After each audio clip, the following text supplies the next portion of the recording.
परमार्थी प्रेमी भाई बहनों, जब जब इस धरती पर देश और समाज में बुराइयां फैल जाती हैं,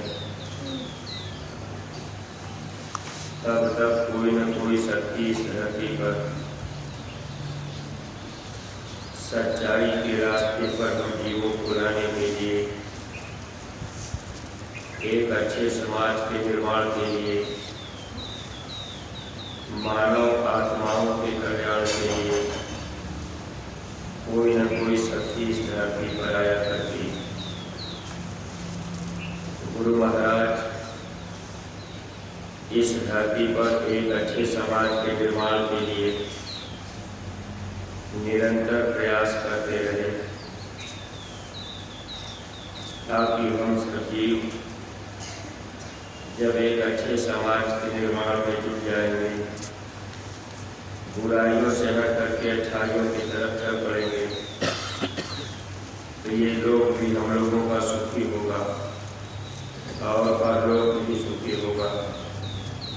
दोनों तरह का लाभ देने के लिए महात्मा उन जीवों को बुराइयों से हटाने का प्रयास करते हैं। जैसे हम लोगों के अंदर में अगर झूठ बोलने की आदत हो गई, हम लोगों के अंदर चोरी करने की आदत हो गई, हम जीवों की हिंसा करने लगे, या हम सब लोग अनैतिक कामों में लग गए, तो महात्मा इधर की तरफ से इसलिए हटाते हैं कि ताकि हम लोगों को सच्चा सुख मिल सके। वैसे तो अच्छाई और बुराई, गुण और दोष, ये दोनों चीजें हर आदमी के अंदर रहती है, क्योंकि इस संसार की रचना ही ऐसे की गई है। गुण और दोष दोनों चीजें मिला करके रचना की गई। हर व्यक्ति के अंदर कुछ न कुछ अच्छाई होती है तो कुछ न कुछ बुराई भी होती है, लेकिन महापुरुष जीवन में जब मिल जाते हैं तो बुराइयां दब जाती हैं और अच्छाइयाँ ऊपर आ जाती हैं। यानी समाज में जब अच्छे लोग अधिक मात्रा में हो जाते और बुरे लोग कम मात्रा में हो जाते, इस तरह से धीरे धीरे परिवर्तन होता है। गुरु महाराज ने सतयुग आने का जो संकेत किया था, मुख्य उद्देश्य गुरु महाराज का ये था कि जब अच्छे विचार के लोग ज़्यादा हो जाएंगे, बुरे विचार के लोग कम हो जाएंगे, तो अच्छे विचार के लोग अगर इस धरती पर ज़्यादा हो जाए, उनके अंदर अच्छाई आ गई, अब वे लोग चोरी, हिंसा, हत्या का काम बंद कर देंगे। जब ज़्यादातर लोग चोरी करना, हिंसा करना बंद कर देंगे, झूठ बोलना बंद कर देंगे, तो बुरे लोग कम मात्रा में रह जाएंगे। तो जब वो विचार बदल जाएगा, फिर लोग मांस, मछली, अंडा, शराब खाने पीने से भी दूरी बना लेंगे। शराब पीने वाला व्यक्ति ये सोचता रहता है कि शराब पीना हमारी शान शो करता है, लेकिन जब महापुरुष मिल जाते हैं, उनके सत्संग वचनों में जीव का आना होता है, तब ये जीव धीरे धीरे बुराई को छोड़ देता है। अब कोई अंडा खाने में लग गया, तो जब तक जानकारी नहीं रहती, तब तक तो हम लोग उस बुराई में फंसे रहते हैं। महापुरुषों के पास आ जाने पर धीरे धीरे ये जीव ज्ञान अवस्था में आता है, इन्हें हमको बुराई से बचना चाहिए। तो जब ज़्यादा लोग अच्छे विचार के हो जाते हैं, तो बुरे विचार के लोग दब जाते हैं। हालांकि सतयुग आने का मतलब ये नहीं है कि सब के सब लोग अच्छे ही हो जाएंगे, लेकिन अच्छाइयाँ लोगों के अंदर ज़्यादा मात्रा में रहेगी, बुराइयाँ बहुत कम रहेगी। जैसे इस समय हम आप कलयुग में हैं, तो कुछ न कुछ लोग अच्छे विचार के भी हैं और ज़्यादातर लोग बुरे विचार के हो गए। लोगों की ख्याल, लोगों का सोच बुराइयों की तरफ हो गया। जैसे आज के समय में अगर देखा जाए तो हिंसा, हत्या जोरों पर चल रही है। आज के लगभग 50-60 साल पहले अगर हम आप पीछे हट कर के देखें तो उस समय जीव हिंसा बहुत कम हुआ करती थी। इतना परहेज लोग रखते थे। आज मुर्गे को काट करके, बकरे को काट कर लोग अपने पेट में रख लेते हैं, जबकि पहले के समय में इतना परहेज था। अगर कोई मुर्गा मुर्गी बच्चे के पास से गुजर जाते थे तो बच्चे को लोग नहलाते धुलाते थे कि बच्चे के पास से मुर्गा चला गया, बच्चे ने मुर्गे को छू दिया, तो इतना बड़ा परहेज रखा करते थे। आज आदमी की बुद्धि कहाँ चली गई? आज आदमी उसी को खाने पीने में लग गया और इसी तरह से बुरे कर्म करने की वजह से ही बीमारियों में हम आप फंसते चले गए। गुरु महाराज बताया करते थे, बीमारियां भी कर्मानुसार आती हैं। अगर हम आप भी बुराइयों से बचने का प्रयास करें, अगर हम आप भी शाकाहारी सदाचारी रहकर, अब शाकाहारी हम आप तो वैसे अपने आप को साबित करते हैं, लेकिन बाड़ी से भी शाकाहारी रहना पड़ेगा। यानी बाड़ी से भी कोई हमारा बुरा शब्द किसी को न कहे। अगर हम आप अपनी बाड़ी पर संयम नहीं रखते, कोई ऐसी बात किसी को कह दिए जिससे आदमी का दिल दुख गया, तो ये भी हिंसा के अंतर्गत ही आ जाता है। इसलिए परमार्थी प्रेमी भाई बहनों, अपने को अच्छाई की तरफ ले आने के लिए थोड़ा सा हम जीवों को प्रयास तो करना ही पड़ेगा। अगर हम आप बुराइयों की तरफ से दूर नहीं हट पाए, अगर हम आप बुराई में ही लिप्त रह गए, यानी जब तक हम आप सत्संग में नहीं आए थे, सत्संग में न आने के पहले चाहे जैसे हम आप रहते बोलते चालते, चाहे किसी को बात बात में गाली दे देते, अगर ये चीज़ आज भी हम लोगों के अंदर रहे तो इसका मतलब हम आप इस संसार में गुरु के पास आने के बाद भी हम लोगों के विचारों में कोई परिवर्तन नहीं हुआ। इसलिए प्रत्येक सत्संगी प्रेमी भाई बहनों को अपने को देखना चाहिए। अगर हम आप सत्संग में आ गए, उसके पहले हम आप चोरी का काम किया करते थे। ठीक है, गुरु महाराज मिल गए, रास्ता मिल गया। अगर हम आप चोरी का काम छोड़ दें तो घर परिवार में बरकत होने लगती है। आज का समय ऐसा है कि बहुत से लोगों ने अपना इरादा ही बना लिया, चोरी करना धंधा बना लिया कि भाई हमको चोरी ही करना है।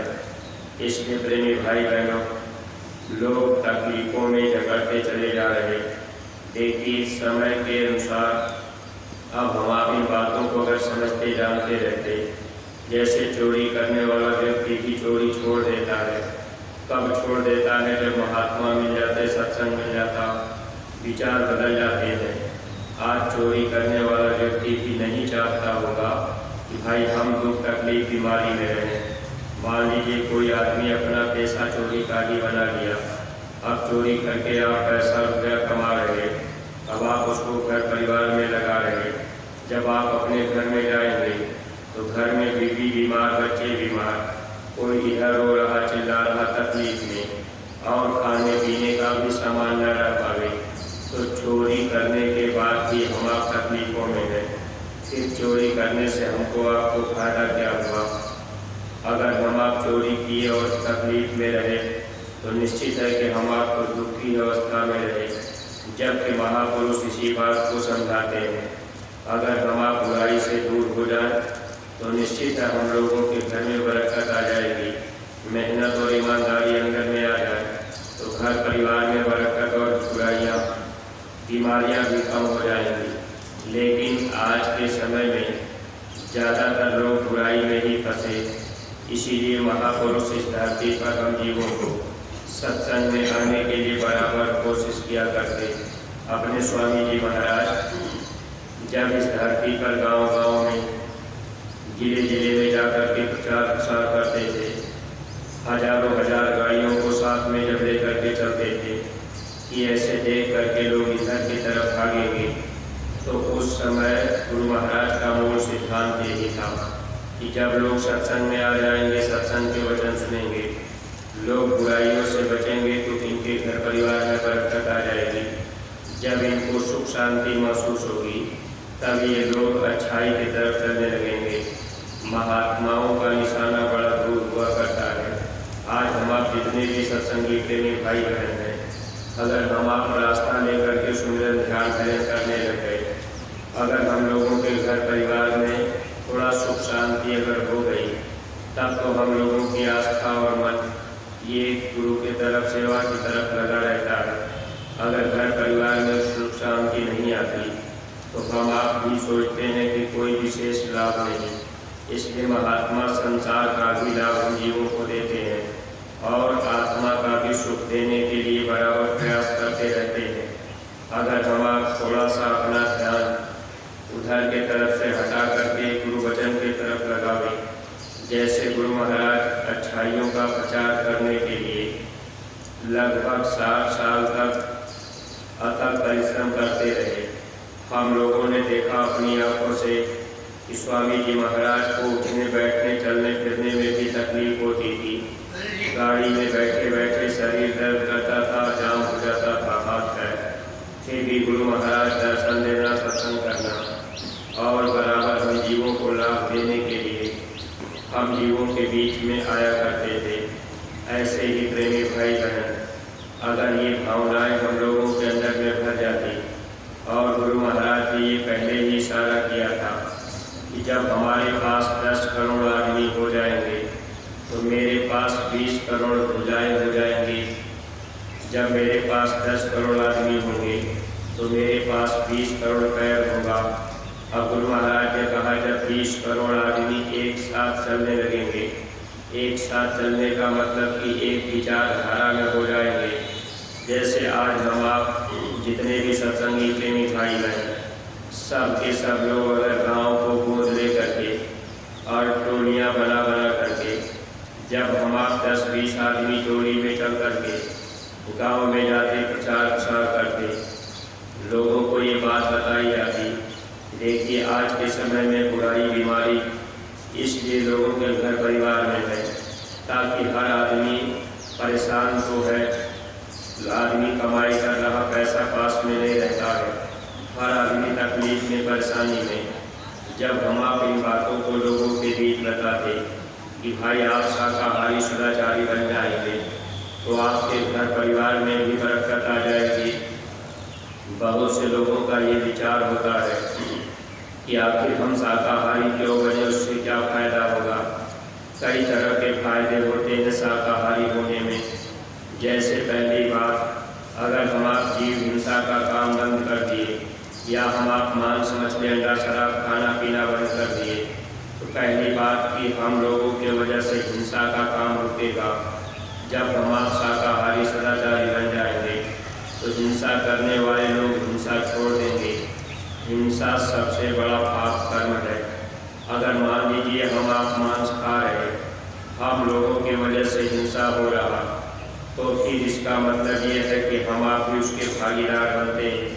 अगर गांव में सब के सब आदमी शाकाहारी हो, सब के सब लोग साग सब्जी फल फूल दूध भी खाने वाले हो, तो गांव में कोई बकरा और मुर्गा की दुकान नहीं लगाएगा, गांव में कोई अंडा नहीं बेचेगा।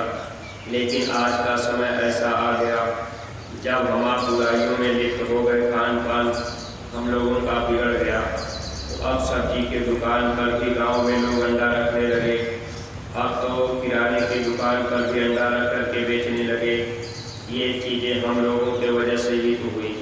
अगर हम लोग इस चीज़ को खाना छोड़ दें, इसका मूल कारण खाना छोड़ने का, अगर हम आप सत्संग में आ जाएंगे तो सत्संग में आने के बाद फिर लोगों के विचार बदल जाएंगे। आदमी आदमी को देख करके भी बदलता है, आदमी के विचार को देख करके आदमी के विचार बदलते हैं। अगर आज हम आप सत्संगी प्रेमी भाई बहन ऐसे 20-20, 25-25 या 100-100, 50-50 आदमी की टोलियाँ होती, अगर माताएं बहनों की भी टोलियाँ निकलती और नौजवान बच्चे भी निकलते और उसके बाद पुरुष भी टोली में निकलते, तो जो लोग मांस मछली अंडा शराब गाँव में खा पी रहे, अगर हम आप गाँव गोद ले करके इस प्रचार में लगते तो निश्चित है कि लोगों के विचार बदलते। और जो पूज्य महाराज जी ने एक बात कही कि आप अपना नियम बना लीजिए कि हम जिस गांव को गोद देंगे उस गांव में 1 घंटा 2 घंटे का समय रोज देंगे। अब हम महापुरुष की बात जल्दी अपने अंदर में उतार नहीं पाते। महापुरुष जो भी वचन फरमाते हैं उसमें उनका निशाना फिट रहता है। अगर मान लीजिए हम आप 5 भाई या माताएं बहने 5 लोग ही गांव गोद ले लिए, 5 लोग अपनी टोली बना लिए कि भाई देखिए आज हमारे वाले इस गांव में चल रहा है, कल आप वाले में चलेंगे। अगर 5 दिन के अंतर में भी हम आप या 5 गांव नज़दीक ही आपको मिल गया तो आप उस गांव में अगर निकल गए, अब 1 घंटा इस गांव में 1 घंटा उस गांव में, तो आप 4-5 घंटे में 4-5 गांव कर लेंगे। अगर रोज रोज उस गांव में आप जाते और रोज रोज आप प्रचार करते, जागृत आप पहन के रहते, आपका विचार अगर अंदर से अच्छा हो चुका है, आप बुराइयों से दूर हो चुके हैं, तो आदमी को देखने पर जब हमको आपको लोग देखते तो उनके विचार में भी परिवर्तन आता। देखिए प्रेमी भाई बहनों, जैसे हम आप महापुरुष के पास आते हैं, महात्माओं के अंदर कोई बुराई नहीं होती, महात्मा बिल्कुल कर्म से परे होते हैं। जब हम आप महात्माओं के करीब आते हैं, महापुरुष का दर्शन करते हैं, तो उनके दर्शन से हम लोगों को सुख और शांति महसूस होती है, तकलीफ़ों में भी आराम मिल जाता है। अब ये चीज़ हम आप महसूस करते हैं, इसीलिए बार बार दर्शन करने से सुख शांति मिलती है। महापुरुषों ने ये लिखा भी, दर्शन कीजिए साधका दिन में कई बार, आसोजा का मेन देव करे बहुत उपकार। यानी अगर कोई साध मिल गए, उनका भी दर्शन बार बार अगर हम आप करने लगे तो सुख शांति अगले को भी और हमको आपको भी महसूस होती। वैसे ही प्रेमी भाई बहनों, साध संतोषी सर्वदा, निर्मल जिनके बैन इनके दरस करते, जीव उपजे सुख चैन। यानी साध अगर मिल गए, उनकी वाणी में निर्मलता होती है। अब ऐसे लोगों के दर्शन करने से फिर हमको आपको सुख मिलता है, चैन मिलता है, यानी आत्मा को लाभ मिलता है।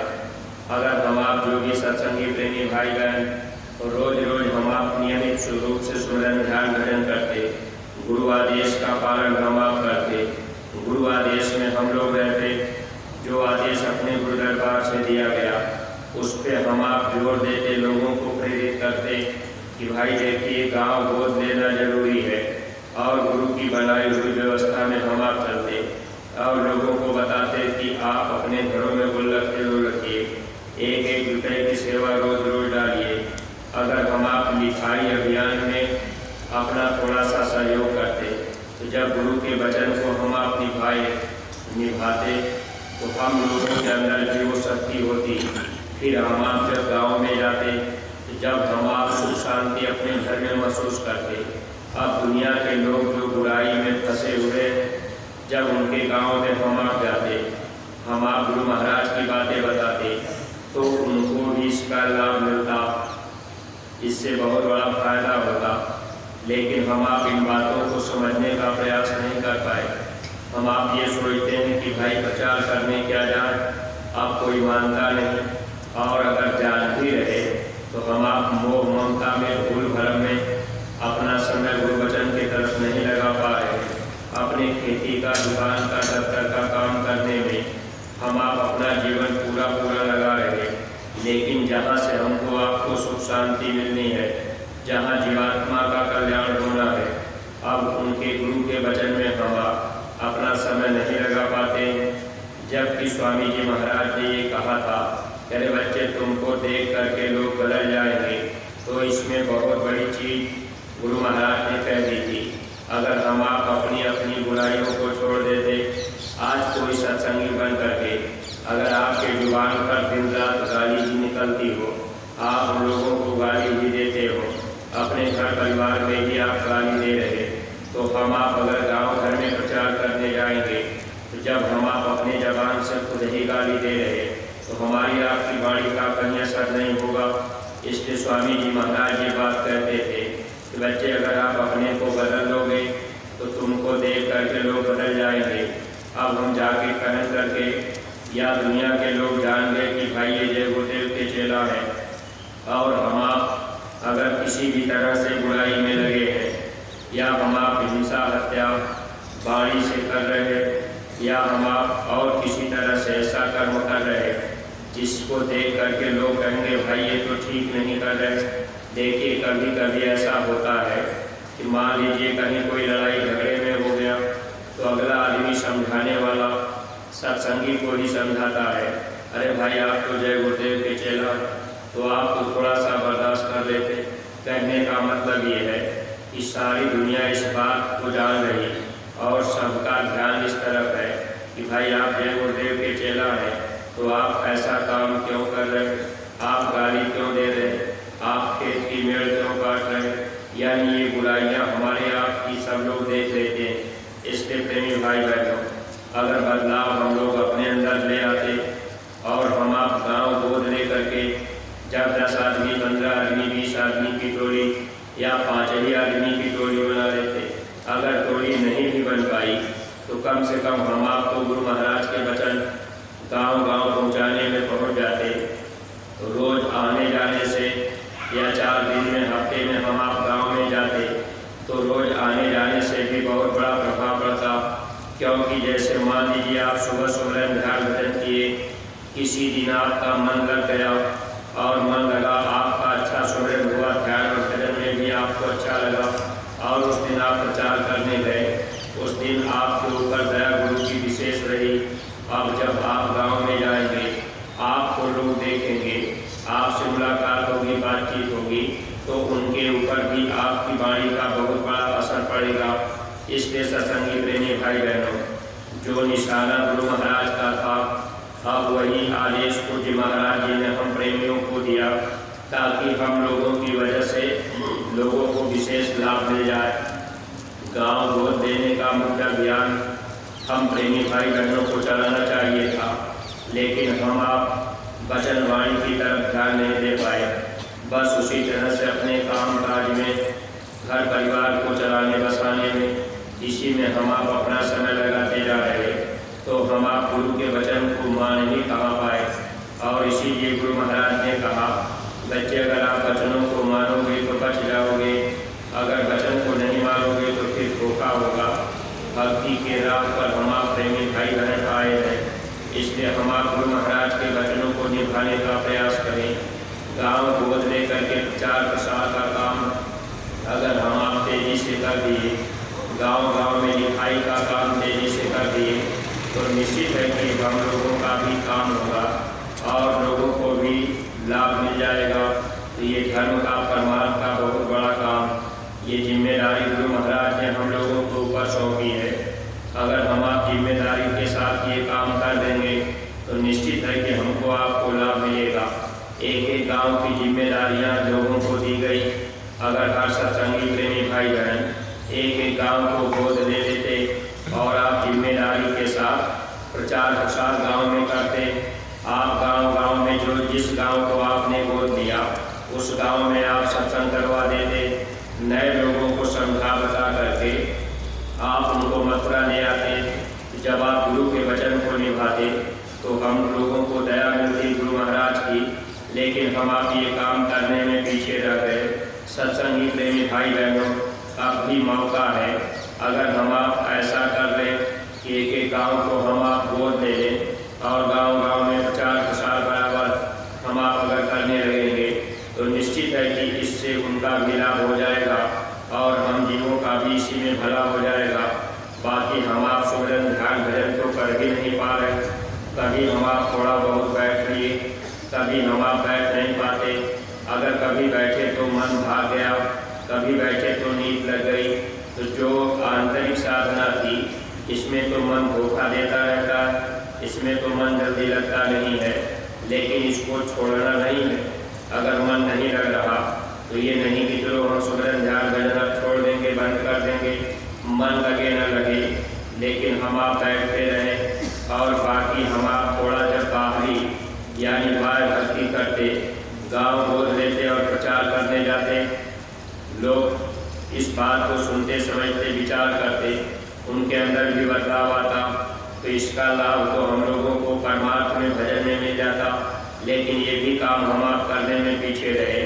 गांव-गांव में लिखाई का अभियान आदेश हुआ था। पूज्य महाराज जी ने कहा कि सब लोग लिखाई अभियान में जोर लगा लें, ताकि जब जिधर भी लोग निकले 8-10 कदम चलने के बाद गुरु महाराज का संदेश दिखाई दे और लोग उसको पढ़ें। अब मान लीजिए महात्मा हर तरह से प्रयास करते, गाँव गोद लेते, हम आप किताबें बांटते, पुस्तकें बांटते, घर घर में संदेश पहुंच जाता। इसके बाद भी अगर घर में कोई नहीं पढ़ पाया, आपने पुस्तक पहुंचा दिया, वो आदमी नहीं पढ़ पाया, उसको समय नहीं मिला, क्योंकि जब सत्संगी इतने व्यस्त हैं तो वो तो हालांकि सांसारी सत्संगियों को फुर्सत नहीं है अपने घर के काम काज खेती बाड़ी से। तो जो लोग सत्संग में नहीं आए, जो परमात्मा को जानते ही नहीं, ऐसे लोग तो और व्यस्त हैं। लेकिन प्रेमी भाई बहनों, अगर हम आप गांव में दीवारों पर लिखाई का काम कर देते, 10-15 कदम चलने के बाद हर जगह गुरु महाराज का संदेश मिलता, तो आदमी कुछ न कुछ पढ़ ही लेता। अब इतनी दूर दीवार रहती, मोटे अक्षरों में हम आप लिख देते। आदमी अगर पैदल चल रहा है, खेती का काम करके आदमी आ रहा है, अब वो अपने घर में आ रहा, लेकिन सामने गुरु महाराज का संदेश लिखा हुआ है, वो पैदल जा भी रहा है अपने घर की तरफ और सामने गुरु महाराज का संदेश भी पढ़ता जा रहा। जय गुरुदेव भी पढ़ेगा, भगवान का भी नाम एक बार वो ले लेगा। ऐसे कई जगह लिखाई का मैटर जब गांव में मिले, मान लीजिए कोई आदमी खेती से आ रहा, अब वो लिखाई का मैटर 10 जगह लिखा हुआ उसको मिल गया 10 घरों पर। अब आदमी 10 बार जय गुरुदेव तो बोल ही लिया, अंदर से वो जय गुरुदेव कहेगा, पढ़ेगा और फिर गुरु महाराज का संदेश लिखा हुआ पढ़ेगा। तो देखिए प्रेमी भाई बहनों, समय न देने पर भी, यानी जो आदमी पुस्तक नहीं पढ़ सकता, जो आदमी समय नहीं दे सकता, वह भी गुरु महाराज का संदेश पढ़ लेता, समझ लेता। हो सकता है कोई वचन उसके अंदर लग जाता, उसके भी विचार बदल जाते और वो भी कहता कि भाई हम मथुरा चलेंगे। लेकिन प्रेमी भाई बहन, हम आप किसी वचन पर, महापुरुष के वचन को निभाने के लिए हम आप जोर नहीं दे पाते, प्रयास नहीं कर पाते, इसलिए हम लोगों को उस तरह का लाभ नहीं मिल पाता। तो ये परमार्थ कमाने का लाभ लेने का तरीका, अपना धंधा बिजनेस हम आप करते हैं तो हम आप ये सोचते हैं कि भाई कैसे लाभ हो जाए, कैसे हमको मुनाफा मिल जाए। और जो परमार्थी धंधा है, यानी इसमें स्वार्थ है ही नहीं, यहाँ तो आत्मा का कल्याण करने की बात है। अगर हम आप अपना अपना आत्म कल्याण चाहते तो हम आप जरूर प्रयास करते, सोचते कि भैया हम कैसे ज़्यादा परमार्थ कमा लें। तो तरीका तो महापुरुष बताते हैं, लेकिन हमको आपको उनके वचन पे चलना पड़ेगा। अगर चलेंगे तो लाभ पाएंगे, अगर नहीं चलेंगे तो जीवन को ऐसे धोखे में निकला जा रहा। इसलिए प्रेमी भाई बहनों, और जब हम आप गुरु दरबार में चले आते, देखिए थोड़ी बहुत हम आप सेवा भी कर दिया करें। ये सेवा भी परमार्थी लाभ के लिए ही मिला करता है। देखिए स्वामी जी महाराज के समय में परमार्थी सेवाएं कराई जाती थी, भोर में ही घंटी बज जाती थी, अंधेरे अंधेरे में जो सेवा हो जाती थी, अब उसको परमार्थी सेवा में ही जोड़ दिया जाता था। लेकिन आज का समय ऐसा आ गया, अगर कह दिया जाए कि परमार्थी सेवा में चलिए, तो अब हम आप 6 बजे तक तो सोए पड़े रहते हैं। तो ये हम लोगों का मन है और आश्रमों पर इसीलिए घंटी बजाई जाती है कि समय से लोग जग जाएंगे। अब गुरु महाराज के समय में तो इतना, कभी कभी स्वामी जी महाराज प्रेमियों को भेज करके कि जाओ किसी को सोने मत दो, सबको जगा दो। अब उस समय इस तरह से भी व्यवस्थाएं, लेकिन गुरु महाराज प्रयास करते रहे। अब महापुरुष भी देखते हैं, आज अगर जगाने के लिए किसी को लगा दिया जाए कि भाई जितने लोग अभी सोए हैं जाके जब उनको ज़बरदस्ती उठा दो, उनके ऊपर पानी छिड़क करके जगा दो, तो आज आदमी लड़ाई झगड़ा कर लेगा कि आप कौन हमको जगाने वाले। तो परमार्थ की दौलत कमाने की चाह और इच्छा ही खत्म हो गई। हम आप यहाँ केवल आते जाते हैं एक तरह से फर्ज अदायगी करने के लिए, लेकिन परमार्थ कैसे बने, लाभ कैसे मिले, इस पर हम लोगों का ध्यान नहीं जा पा रहा। इसलिए प्रेमी भाई बहन, हम आप थोड़ा बहुत जो प्रेमी यहाँ आए, सब लोग जहाँ जहाँ सेवा में लगे हैं, सब लोग सेवा में पहुँचेंगे और कुछ नए प्रेमी भाई बहन भी आए होंगे। आपकी भी काफ़ी इच्छा उम्मीद होगी कि हमको भी भजन करने का रास्ता मिल जाए, तो पूज्य महाराज जी ने दया कृपा करके नाम दान देने की मौज फरमाई है।